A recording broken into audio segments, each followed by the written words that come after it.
আজকে আমি চলে এসেছি ইতিহাস আর সৌন্দর্যের এক অপূর্ব জায়গা মহেরা জমিদার বাড়ি।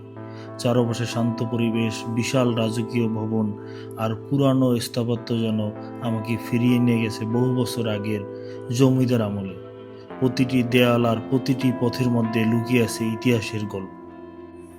সবুজ গাছপালা আর লেকের সৌন্দর্য এই জায়গাকে আরও বেশি আকর্ষণীয় করে তুলেছে।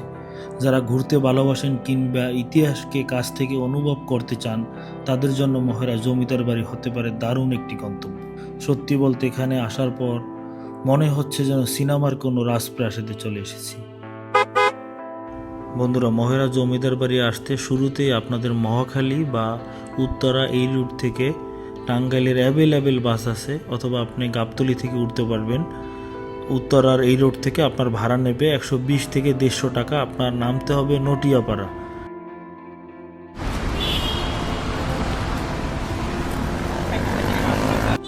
বন্ধুরা, মেন রোডে নামার পরে এই ব্রিজের নিচ থেকে একটু সামনে আগালে আপনি অটো পেয়ে যাবেন। মাত্র 30 টাকা করে বললেই হবে মহেরা জমিদার বাড়ি যাব। আপনাকে ঠিক জমিদার বাড়ির সামনেই ওরা নামিয়ে দেবে। বন্ধুরা, এই যে অটোতে বসে আমরা দেখতে পাচ্ছি লেকের ওই পারেই জমিদার বাড়ি। বাড়িতে টিকিট কাটার জন্য যাচ্ছি। আসসালামু আলাইকুম। দুইজন টিকিট কত করে? এদিকে ভিডিও করা যাবে না? আচ্ছা, ভিডিও করিস না তাহলে।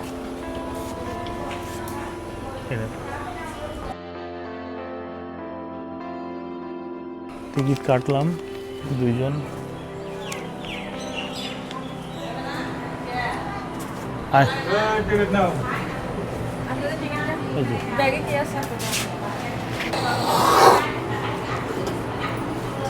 ছাতা, জামা কাপড়।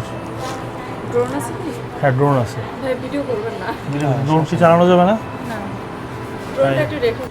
আমরা এইদিকে যাচ্ছি, আসলে একটা বড় দুঃসংবাদ হচ্ছে ওরা ড্রোন দিয়ে ভিডিও করতে দিবে না। এত কষ্ট করে ঢাকা থেকে আসলাম ড্রোন নিয়ে, আবার ড্রোন দিয়ে ভিডিও করতে দিবে না। যাক, আমরা চলে আসছি ড্রোন ছাড়াই আপনাদেরকে দেখাই।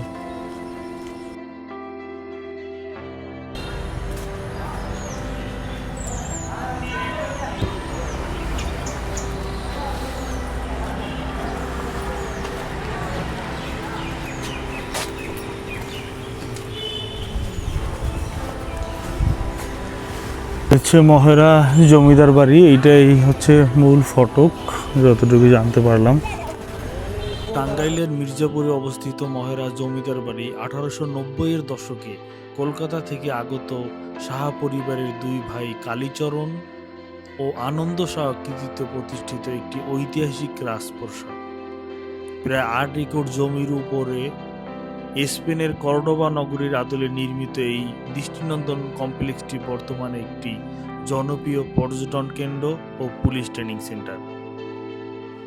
1971 সালের 14 মে পাকিস্তান সেনাবাহিনী এই বাড়িতে আক্রমণ চালিয়ে জমিদার পরিবারের সদস্য ও স্থানীয় সহ 5 জন গ্রামবাসীকে নির্মমভাবে হত্যা করে। পরবর্তীতে এই বাড়িটিকে মুক্তিযোদ্ধাদের ক্যাম্প হিসেবেও ব্যবহার করা হয়।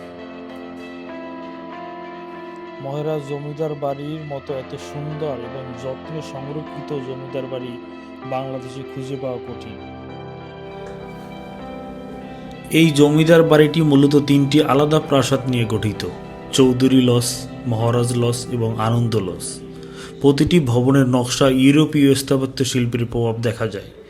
বিশাল খেলার মাঠ, সুন্দর লেক, ফুলের বাগান এবং সুউচ্চ ভবন পুরো এলাকাকে রাজকীয় সৌন্দর্য দিয়েছে। 1947 সালের দেশভাগের সময় জমিদার পরিবার ভারত চলে যায়। দীর্ঘদিন পরিত্যক্ত থাকার পরে বাংলাদেশ সরকার এটিকে সংরক্ষণ করে। বর্তমানে এটি বাংলাদেশ পুলিশ ট্রেনিং সেন্টার হিসেবে ব্যবহৃত হয়, তবে পর্যটকদের জন্য উন্মুক্ত আছে। এই জন্যই আমরা আসতে পেরেছি। দেখলাম, আমরা দেখার পরে সাথেই আর একটা ভবন আছে, এটা সম্পূর্ণ পুলিশের আন্ডার, এই জন্য এখানে ড্রোন আমরা উড়াতে দেয় না আমাদেরকে। একটা ভবন, এটা আসলে এটা এখন প্রশাসনিক ভবন হয়ে গেছে পুলিশের। আমি মাঠটা অনেক সুন্দর, আমরা অনেক গুছিয়ে রাখছে।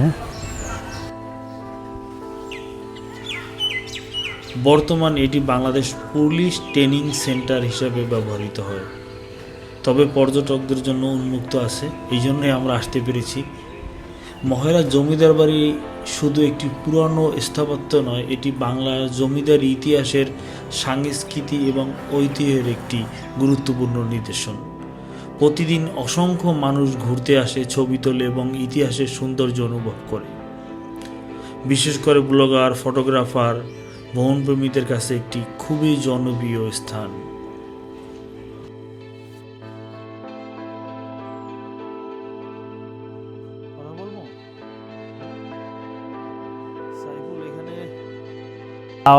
একটু বিশ্রাম, রেস্ট নেই। লস প্রজেক্ট, মানুষ শুধু ভবন দেখতে আসে, ভিতরে ঢোকার নাই, কিছু কারুকার্য নাই, এই জন্য এতগুলা টাকা নেয়, এত 100 টাকা করে টিকিট নেয়। এটা আসলে জুলুম হয়ে যায় মানুষের উপরে। এই ভবন দেখার জন্য কোনো ড্রোন শট নিতে দেবে না, কিছু দিবে না, ভবন দেখার জন্য 100 টাকা, এটা জুলুম হয়ে যায় না?